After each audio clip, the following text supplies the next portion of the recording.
All right, welcome everyone to the first ever episode of Game On SoCal.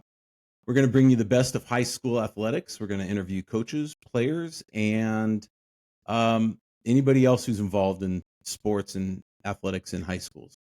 Today we have Mayfair High School head football coach Derek Bedell. Welcome, Derek. Hey, thanks for having me on. It's quite an honor to be the first guest. So Very I'm first. excited. All right, well, like you said, thanks for being my first guest. I mean, it was pretty exciting to get this going, and you're willing to take on the risk of coming on to a brand new show like this, but No, there's no it'll be risk involved. it'll be good. All right, Yep. so I'm just going to start with last night. Last night, Monsoons battled Downey Vikings in a really well played game for both teams for the Gateway League Championship. You want to tell us a little bit about that? Yeah, it was a interesting night. I mean, when you're playing the last week 10 of the CIF Southern Section, and both teams have already been, already going to the playoffs and that kind of stuff, it's a little bit different. But we were able to. I thought we played really good. It just came down to a couple of missed opportunities for us, and they got us 49-44. But it was a well played game by both teams. Jack does a good job with this team at Downey. They're super talented. Their quarterback's really good. But I was super proud of our kids because we fought our tails off for all 48 minutes, and we had a chance to win it. In the end, we just weren't able to recover the onside kick. But I'm really proud of our football team. It was a really good night. I mean, to put ourselves in a position in that league, playing against the Downies and the Warrens of the world who double our school population, and to be in that situation is pretty good for our players. Fantastic. Now, Gateway's only been around 3 years, and so the last 2 years it was Warren that took the league Mm-hmm. championship. So it was a big deal for both teams last night. And then to top that off, if my understanding, correct me on the number, but um, the spread or the result was supposed to be a 20-point or more lopsided win for Downey, but it obviously wasn't. It was 5 points and came down to a 2-point conversion that didn't go, and then an onside kick, right? Yeah, I think the Preps predictor had it 42-21 or something in that general vicinity. But again, when you have two teams that are playing for a league title, and you also have the implications of the playoffs and how those results are, to see two teams go out there and really play their best guys at the entire time, and um, just kind of shows you what a league championship still means to the teams playing. Right. The truth of the matter is that we may get into this in the podcast later. I'm not sure, but the truth of the matter is that the current playoff situation has devalued league championships. But when you got two programs like ours and like Downey, there's a lot of pride going on there, and we both were able to beat our league rivals, and so why not cap the season off with a league championship? So it was pretty cool to have a league championship game essentially, and to be involved in that. And hats off to Jack and his squad and his coaching staff. They did a little bit better than us that night, but it doesn't take away from the pride I have for our coaches and players and what we did. No way, you guys. It was a good game all around. I was able to get down and watch it last night, and um, both teams played with heart. All the playmakers made their plays, and Yeah. it just somebody's got to end up winning, and unfortunately it was them. But like you're talking about the method of determining divisions for playoffs with CIF, Cal Preps, and how it works out, it actually didn't totally ruin your placement. I mean, obviously we don't know exactly where you're going to fall, but it doesn't hurt to lose that one, and it doesn't hurt to lose it closely going into the playoffs and looking forward, right? No, I think that if you took a look at us pre-game, where we sat Friday morning or Friday afternoon, if you will, the results really wouldn't have mattered either way unless we had blown them out or they had blown us out. I don't know.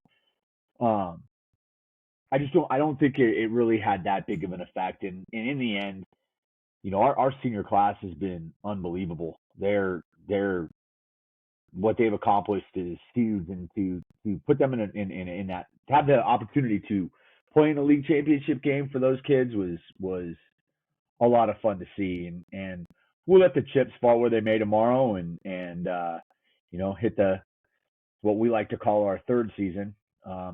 running tomorrow afternoon.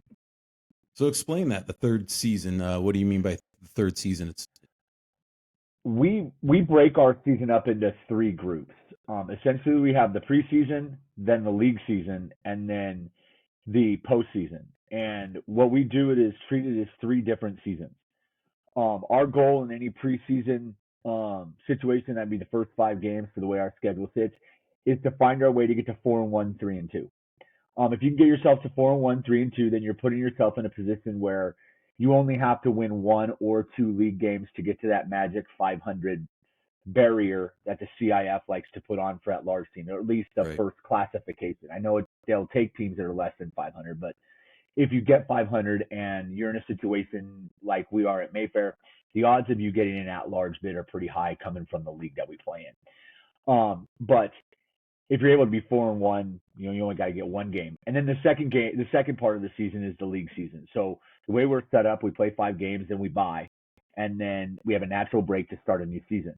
We've reset our clocks to 0-0. So now we are just trying to put ourselves in a position to make the playoffs. So in our league, if we finish, in third, we're going to be in the playoffs. That goal was accomplished early. I think after our first 3 league wins. And then the second part of that league season is to try and put yourself in a position to win it. And if you're going to put yourself in a position to win it, let's take advantage of it and let's go do it, which is what we were unable to do last night, but got ourselves, in that position and just didn't finish it out. And then there's the postseason. At this point, the previous 10 games mean absolutely nothing to us. Absolutely nothing. Right. They're 10 worthless games, essentially. What we are trying to do is go, now we have 6 individual 1 game seasons. And if you're able to win those 6 games, we're going to be, or 5 games, 5 of those 6, you're going to put yourselves in the same position we were in last year, and that's playing for a state championship. Ultimately, that's the goal of our program. Yes, winning a CIF championship is what everybody wants to do, but the truth of the matter is in order to win a state championship, you have to be a CIF champion. So our goal is to play 16 weeks. When we put our calendar out to our parents and our families every year, it has 16 weeks on the calendar. 16 weeks of practice, 16 weeks of lift, 16 weeks, 16 weeks, 16 weeks. And then we just break it up into these 3 mini chunks of 5, 5, and 6 games apiece. Okay. That's a good philosophy. I think working with the kids and even the parents, right? That they don't fully grasp the concept of how you as a head coach lay out your season. I mean, because you go in, you're not just picking any team that'll take you that in the preseason, your first 5 games. You're looking for specific type of matchups that'll help prepare you for the next 5 games. And then the next 5 games, you're preparing to get to the next 6 games. That's exactly Right. right. And the truth of the matter is we played Yorba Linda week 0 for a reason. One of the things that hurt us at the end of the year last year, while granted it was week 16 and we were tired and Right. beat up, but when we played Marin Catholic, they pounded us. They got into 2 backs and they ran an offense that we had trouble stopping. Yeah. So as a coaching staff, we figured we got to find somebody in the first 5 games that is a power run team that's willing to play us. And Yorba Linda has had a hell of a season. I mean, I think they're 9-1 going into the Division II playoffs or something, if I remember correctly. But they've had a hell of a season, and we didn't play very good. But the truth of the matter is it like you said, it sets us up for what we possibly could see in the future. That's why last night's game was so important because we had not played a team that has such a dynamic quarterback. Their quarterback is dynamic. He can throw it, but what he does in the run game and what he gives them in the run game is something that we need to see. And so I think that we've done a really good job with our schedule outside of league and in league, where we've got teams that we can kind of take advantage of a little bit. When we played Diamond Ranch, they were a little down, and we were able to beat them and kind of gain some confidence from that. And then finishing the year with a team with a quarterback like Oscar Rios, who's such a dual threat type of guy. I think we put ourselves, at least physically and mentally, in a position where we're not afraid of the next 6 weeks. We can see any type of offense or any type of defense and be successful. Good stuff. I let's go back, and I want to find out a little bit more about you. Uh-huh. So, how long have you been coaching football? Because you played high school baseball, I did. right, at St. I did. Francis, and you got into football, and that's what you've been coaching. So how long and how did you get to that point? Well, I think my first year coaching high school football was in 1994, so back when God was young. I just graduated from Loyola Marymount University, and my brother was playing on the varsity team at Arcadia High, and I hadn't, while my parents lived in Arcadia, and while I was close to home at Loyola, I didn't get to see my brother a ton and whatnot. I was doing the college thing and having my fun and staying away, so I didn't get a chance to see my brother grow up. So I started coaching football at Arcadia just to kind of get to know my brother again. And then I don't know, God, I don't know how many years, 30 years later, 25, 27 years, I don't know how many it's been. I lost count when you get this old. Um, he just, it's just been, it was something I fell in love with doing back then. And, you know, Coach Smith, gave me a chance when I was a 24-year-old kid at just learning how to film games. And I was a sophomore offensive line coach. And I didn't do much, but I learned to love it. And it's gotten me to the position I'm at today. Awesome. And that's the story I think that a lot of people are interested in about the coaches that we have out here in Southern California, right? Because we come out of we find a lot of them come out of nowhere in Mm-hmm. the sense that all of a sudden they're on the scene, they've got a good team that they're working with, and you start hearing their name and how'd they get there? What'd they do? Yeah, Um, well, I didn't. The funny thing is that I didn't. When I started, I knew nothing. right. I mean, I didn't know. I just knew I wanted to be a coach, and I didn't want to coach baseball. Um, Why so why not baseball? I mean, you played it. Why it's not coach what you boring. played? It's boring.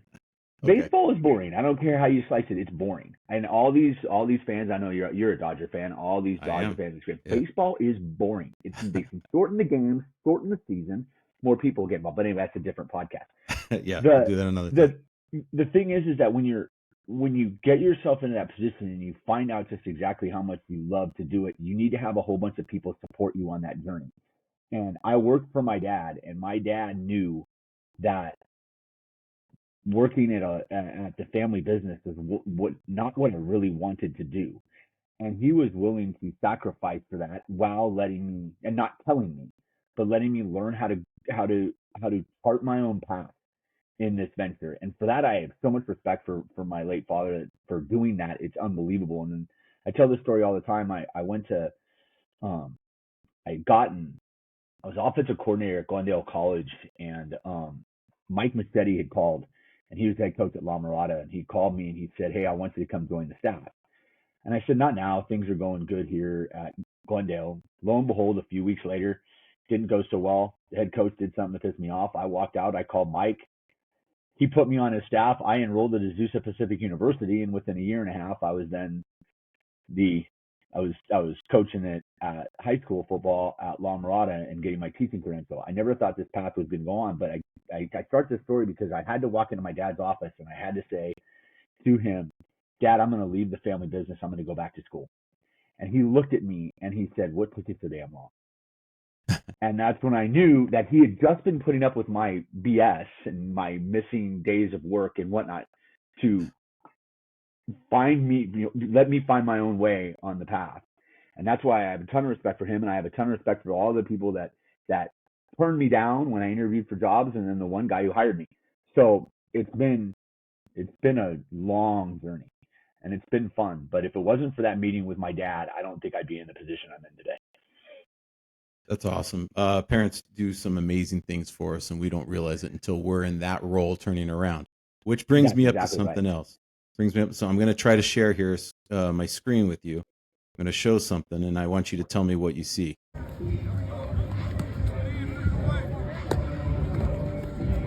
And I think it's pretty exciting. You want to tell me who that guy is that's helping you coach now? Yeah, it's my son. That's a that is probably one of the coolest things that I've ever experienced is having my son on the sideline with me every day.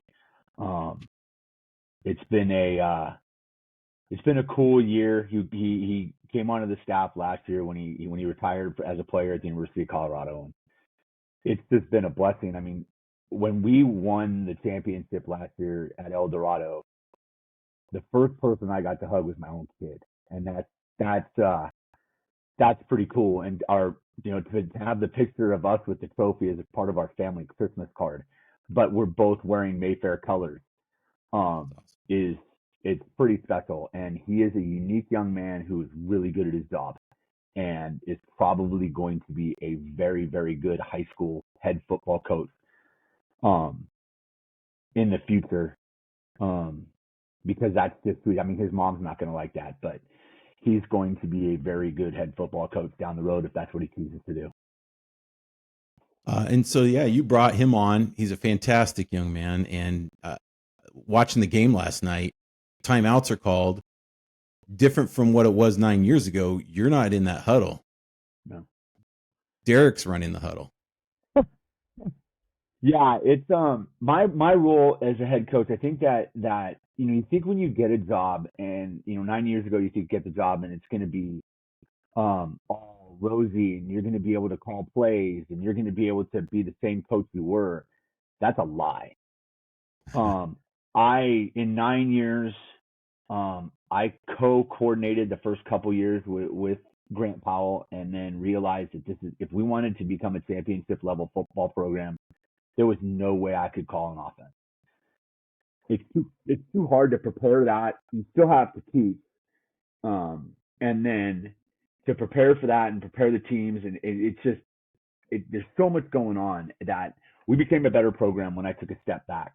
We became an even better program when we brought in Kate Ignacio, Josh Calvin, and Derek as younger coaches onto the staff that could do a great job of relating to the kids, and all the older coaches that we have can just continue to do their jobs through that. Those younger guys brought the team was easily able to relate to them, as opposed to this 54-year-old, 53-year-old head coach. So having those younger coaches around and them being able to manage, timeouts and huddles and manage position groups, and it's not just on offense; it includes on defense. I mean, Anthony Sessman is our defensive coordinator.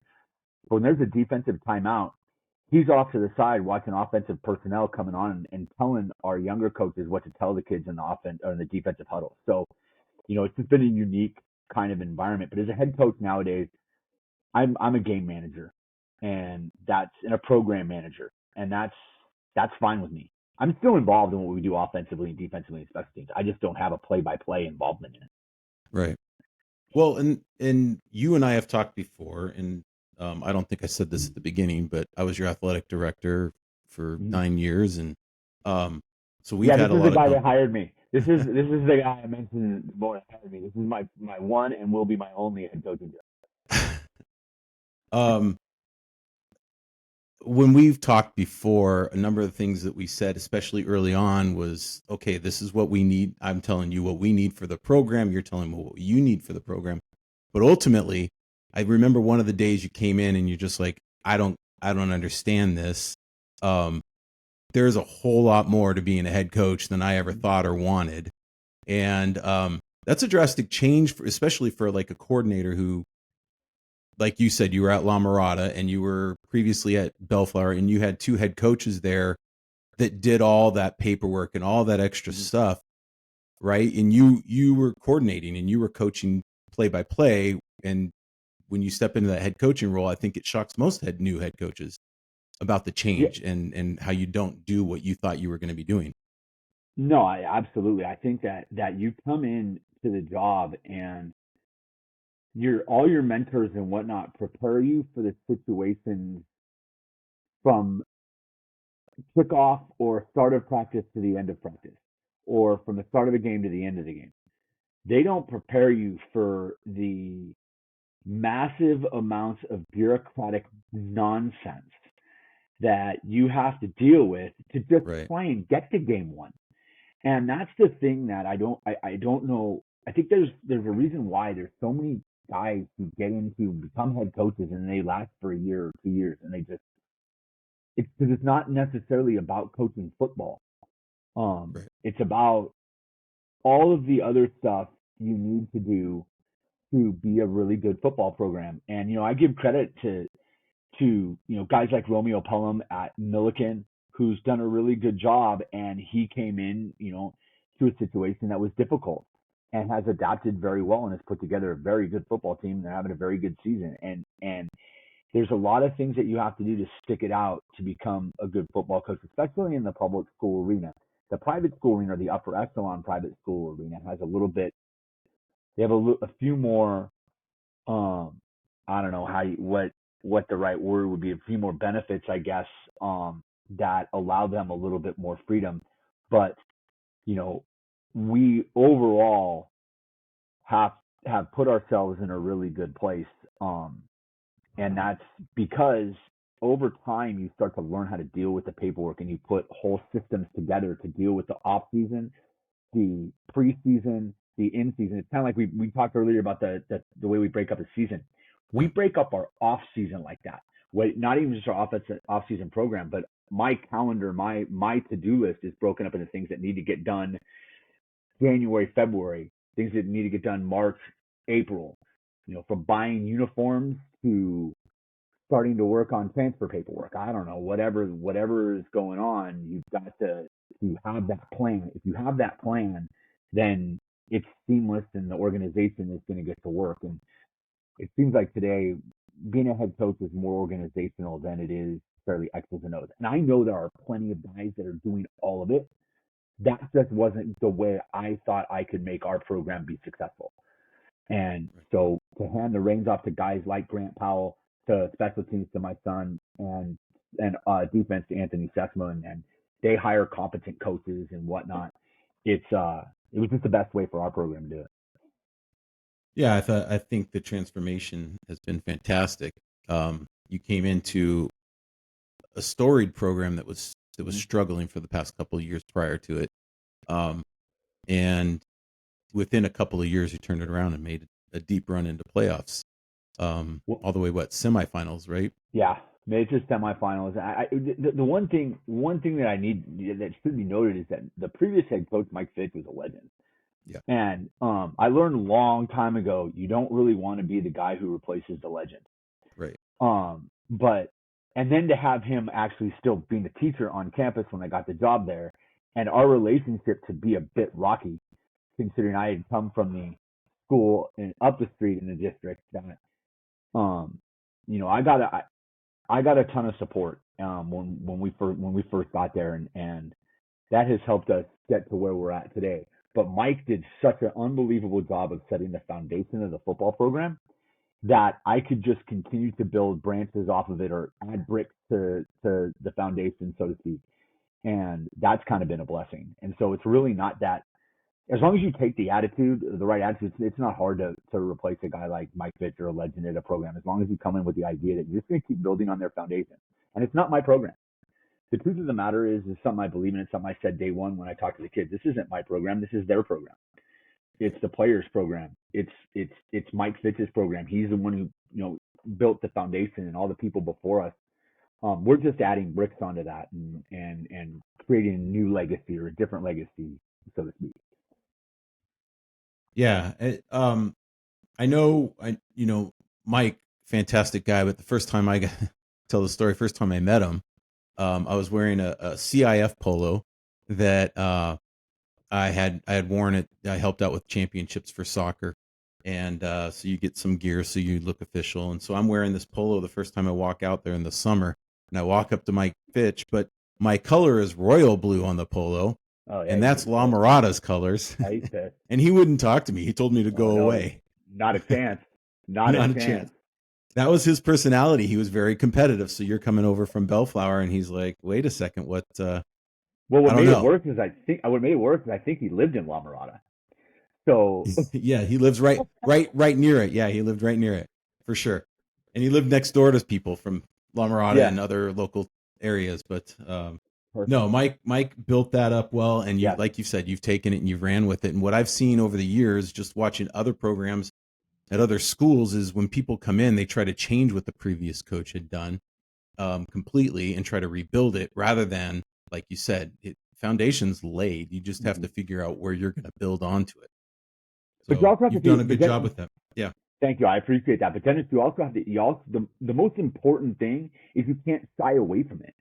You have to take that thing Yeah, head on. There's too many guys that'll kind of go, well, that was his way. This is going to be my way. No, that's not the way it should be. It should be what is going to be the best because we built it. I mean, the foundation was built, but we continue to build on that foundation using our direction, and that takes time. It takes right. time. While yes, we were blessed with really good players that first year, and we were able to make the playoffs, and we haven't missed the playoffs in my 10 years there. Um, that is because we were allowed time to build our branches on the tree. And so many guys just want to build a new tree, and Right. I, you just don't look at. I think I've had the luxury of being in the college collegiate arena, and the junior college arena. And my brother was a professional football player and a college football coach, so I have been able to see firsthand guys that come in and embrace the situation or guys that come in and just want to change the situation. Changing the situation will never work. You have to embrace what was there before you and just branch your way off of it slowly. My program is definitely different than Mike Fitch's, but it took us time to get there. And that's a credit to you and the 19 principals that we've had who have trusted that we are going to take this program in the right direction and do it for the kids. No, and that's important. I've always tried to look for the coaches that wanted to do it for the kids, and they're not there for their own Mm-hmm. glory. And that's when you came in. You sold us on the idea of how you're going to do it, how you're going to make it fun for the kids. That was awesome. Yeah, I Hey, don't I care got about myself. um. So in this, you mentioned your college, the college, or I'm sorry, the Arcadia coach who hired you and brought you in and Uh-huh. taught you some. You mentioned your dad. Who are some of the just listening? A couple of the big mentors that helped lead you to your current career both as a teacher and as a coach. Well, John Rome, who was the head coach at Citrus Community College, he for some reason, probably because I had zero experience, hired me as a wide receiver coach, and later would tell me that the reason why he hired me was because I had zero knowledge. I was going to do it the way he wanted it done. He'd been a previous Division I wide receiver coach, and he knew it worked. He had 5 guys. He coached Flipper Anderson at UCLA. He played in the NFL. He coached a couple other Hmm. guys at the University of New Mexico who made it to the NFL. And so he knew that the style worked, but he was having a hard time getting guys to believe in it. And so for me, it was the only way I knew. And he really took me under his wing and taught me how to be a wide receiver coach, a quarterback coach, an offensive coordinator, and we were together for 4 years at Citrus. Then I went to the University of Laverne and worked for Don Morrell, who I learned a ton from. And then I came back after a break from coaching when Derek was born, and then went back to work for John Rome at Glendale College. So I think that as a mentor, the guys that I met at Glendale, Rome included, but John Secudo and Jim Sartorres, those are 2 guys where I really learned how to be a head coach. So I did know a lot that there was a lot going into becoming a head coach when I got the job, and it's because of John Secudo and Jim Sartoris and John Rome who really put me in a position and knew I wanted to be a head coach, so they taught me a lot. So those guys, and then Mike Machete off did things for me in one year that um I can't thank him enough for. He's been one of my he played with my brother at the University of Colorado and Mount San Antonio College, and he's been a family friend for many years, but he's been my one of my best friends for I don't know how many years.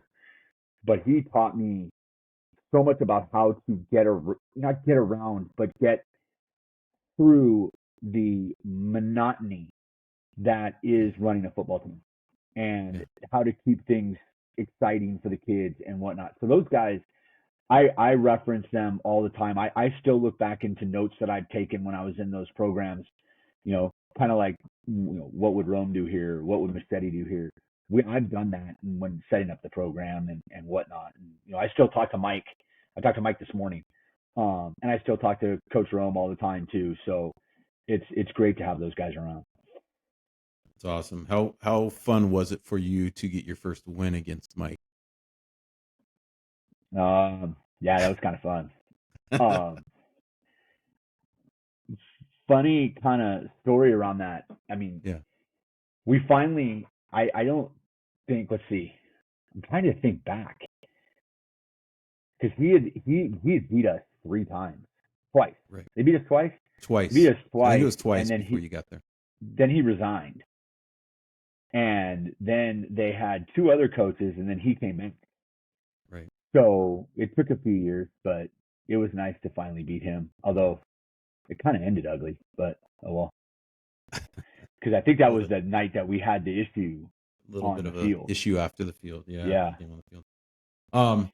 Okay, well, I'm going to ask you about that. Just this is more of a theoretical question, I guess. Sure. But the game against Warren, we had some rough goes, Mm-hmm. some rough plays, some hoopla. Last night, all over X right now, um, is video of Damien versus Rancho Cucamonga.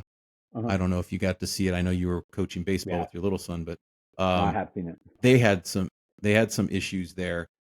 When something like that goes down, as a coach, how do you or how where do you think the blame lies? Players should know what they should and shouldn't do, but they also are just teenage boys, right? And how much does the coach need to take blame for that and recognize the mistakes that maybe he and his staff made? Or I guess I'm just throwing it out there. Where's the blame fall? Because it happens, and sometimes it happens too big, and other times it's under control, and everybody pulls back and realizes what's going on and stops. It's an emotional game, and I don't want to. I mean, I've seen the incident at Damien and Rancho Cucamonga, and I've seen the incident that happened with us and Warren, and the incident that happened back in I don't know was that 2020 with La Mirada. 19, Um, yeah. Mm-hmm. yeah, 2019. I think that blame is an individual thing. Each situation is going to be different.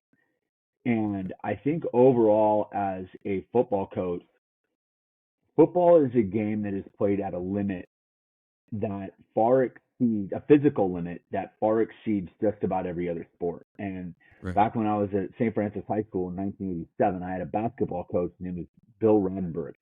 And this has stuck with me for then. He said football is a collision sport, basketball is a contact sport, and he's right about that. Yeah. Collision sports bring more intensity and fierceness with it.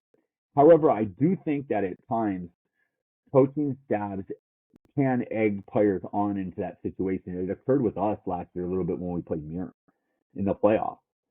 Mm-hmm. And I think that you get into this emotional situation where everybody's talking smack and you got the physicality of it, and you can probably put blame on every single person that's out there, from coaches Okay. to fans to officials at times to the players. I just think that it's a super physical sport, and those things are just going to happen. Now, when it gets ugly, like it got with us in La Mirada that year, um, that is a nightmare situation where you have to review all of your protocols and everything that I mean, we talk to the kids every year. Okay, listen, if there's an issue on the field or at or near a sideline, you have to back up, you have to do this, you have to do that. That's all crap. That stuff gets thrown out the window the minute the first blow is thrown. It just does. It Right. just does. And so you just find yourself as a coach doing whatever you can to keep your players at bay, to keep them in the ball game. And I look at that, and that's why we have film review, is to find out who's actually to blame later. I Right. guess. But I just think when you're dealing with an emotional game, those things are going to happen.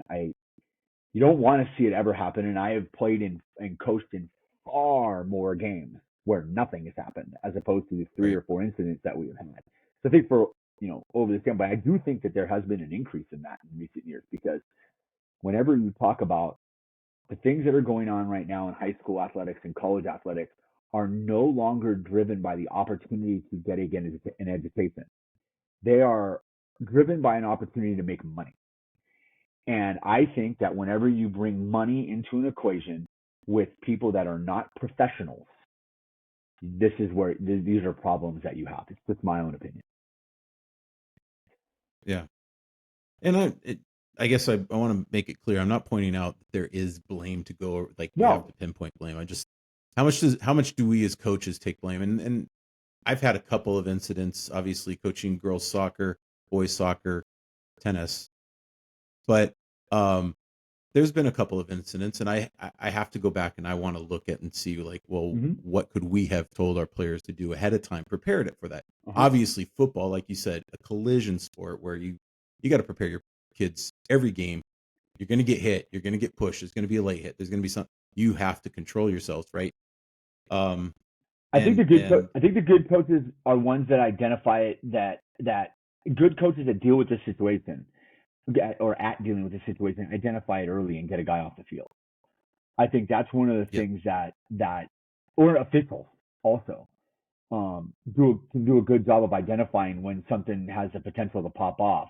And for instance, last year in the mirror game, I would actually blame the officiating crew in that case, because there was an opportunity 2 plays earlier to throw a flag on a guy on a late hit on our sideline, and the guy didn't throw the flag, and then didn't reprimand or get the guy off the field for that play or for the next play, and that's it just kind of happens. Kids think they can get away right, with it now, and it happens again. And so I think it's not necessarily that you want to put blame on anything. It's why I say every situation is different, but it's something that we have to deal with all the time.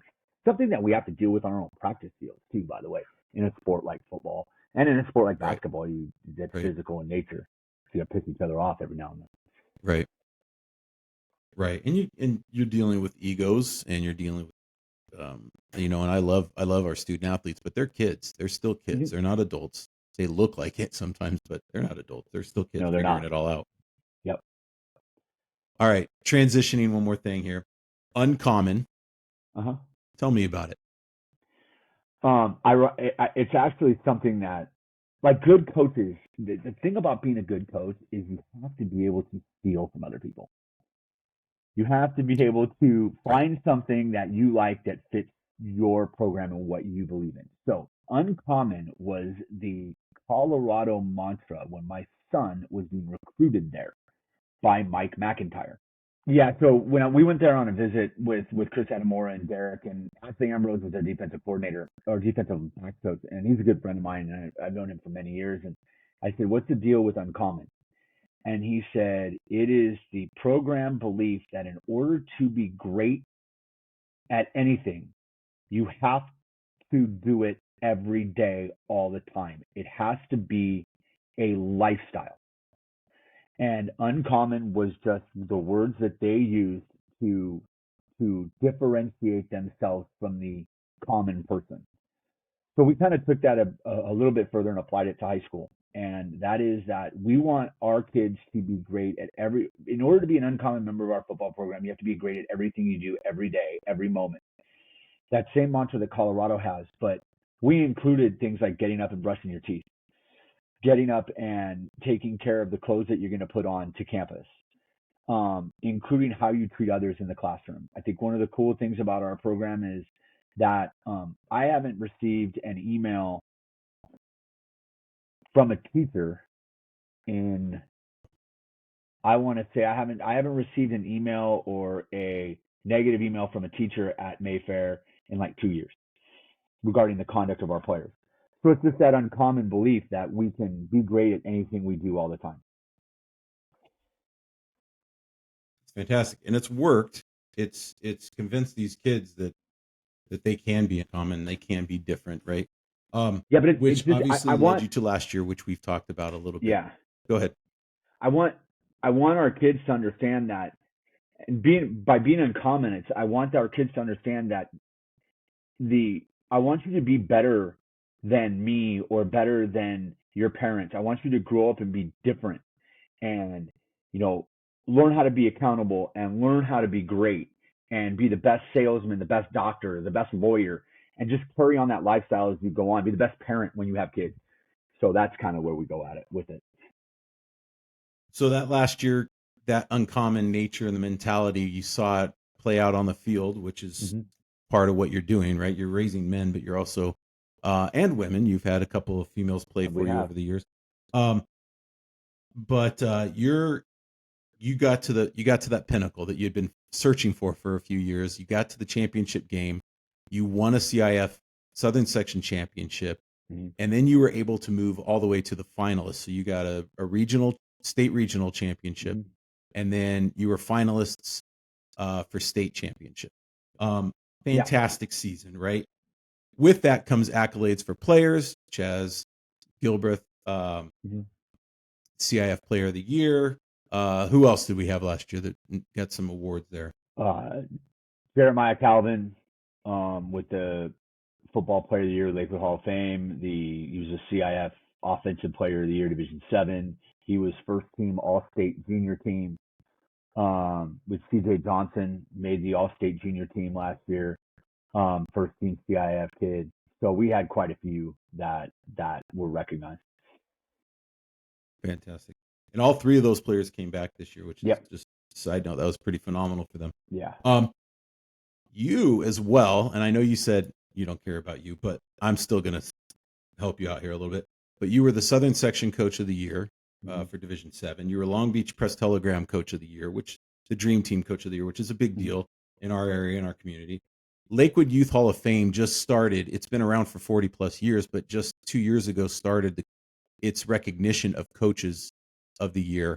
And the previous year, they had selected coaches from each of the high schools. And then this last year, they decided they were going for a coach of the year. And that was, you were selected as coach of the year.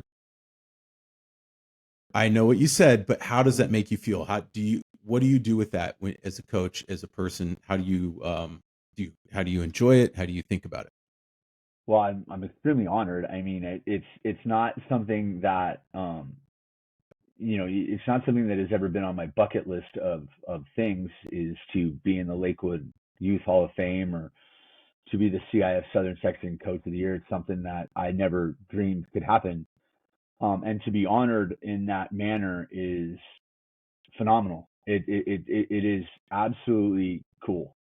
And I do look back on it and go, wow, to be included in a group from this area that have won coach of the year, whether it was with the Press Telegram, is like, it's a who's who of high school football coaches, and to have my name on that list is quite an honor. I still am kind of shocked by it, because I still look at myself every day as that dumb didn't know nothing football coach in 1994. But it's true. It really is an honor, and to share that with my coaching staff and my son and whatnot, because it's not just me. And I wasn't. My name might be on the certificate and my name Right. might be on the jacket, but the truth of the matter is, it's the 14, 15 other coaches on my staff, and it's just as much their award as it is mine. I just am the one that gets their name on the certificate. Excellent. Hey, we're going to start to wrap up here, but I have one question. good. So I'm going to have a system of asking questions that might be connected, but they're totally different. So, Derek Bedell, Friday night, big game, rival game, game's over, bus back to school, you get into your car. Who's on the radio? Who do you put on the radio? What song do you put on the radio? I listened to a podcast about high school football. And actually, it's a guy that I've known for a long time, along with Tarek Fatal at the Daily News and CIF Southern Section. They have a Friday night podcast that goes over scores and talks about nothing but nonsense regarding high school football. His name's Aram Talegian. Does a great job. Here's a plug for Aram's show. But they do a great job. And I'm a football junkie, and I want to know what's happening. And I think it's kind of funny to listen to some of these, these fans and whatnot complain. And I think that's kind of funny. But I'm not a music guy. I don't listen to a ton of music. I don't use music to hype myself up before a game like my brother would or whatnot. I just kind of go with the flow, and so I'll just sit and listen to these other people whine and cry. I've caught a couple of those pieces. I don't jump in and listen to the whole thing, but I've They're caught them. probably It's not good. healthy. It's probably not healthy to It's listen to it all the time, but whatever. maybe not, but it's entertaining nonetheless. Yeah, And then last, you need a vacation. You need a break because football's 365. So on that leap year, you get one day off. Are you going to the mountains or are you going to the beach? I'm going to the beach. No. I am absolutely going to the beach without question. There's no ifs, ands, or buts. I know exactly where I'm going. So I know exactly what beach. I know exactly where I'm sleeping, and it's good to go.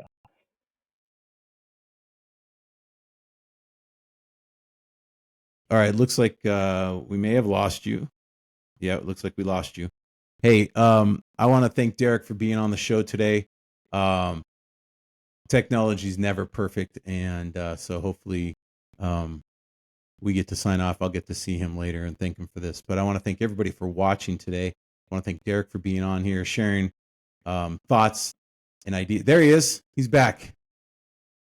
Yeah, I'm back. Okay. Sorry about that. I don't know what's going on with my computer. Don't worry about it. Don't worry about it. Hey, I was just saying, I was just giving the thank you. I want to thank you for being on the show. I want to thank you for coming out for this first time. And not only helping me out, but sharing about your kids, your coaches, your family. I think that's fantastic. And that's kind of the opportunity I want to be able to give coaches to say things they don't get to say all the time. But thanks for coming on. And I wish you guys the best of luck as you run into the playoffs. Find out tomorrow what's going on. Yeah. And so by the time this is broadcast, you'll maybe have played a game or getting ready to play that game in a day or so. Yeah, we'll see how it goes. I appreciate it, Derek. Thank you very much. I appreciate you giving me the opportunity to be the first guy and the first victim on your show. It's going to be very successful, and I know it's really going to help the coaches and the players and whatnot here in Southern California. So I appreciate it and good luck with it. All right, thanks, Derek. Thank you. Take care. That was a fun interview. The first episode is down and many more to come. My next episode will be about flag football and its beginnings with CIF. Thank you to my family and their participation and support with this project. Thanks to Lance Lathrop for the original music. Now it's time for the shameless plug. Please like, share, and subscribe. You can find this podcast wherever you get your podcasts. So until next time, it's game on, SoCal.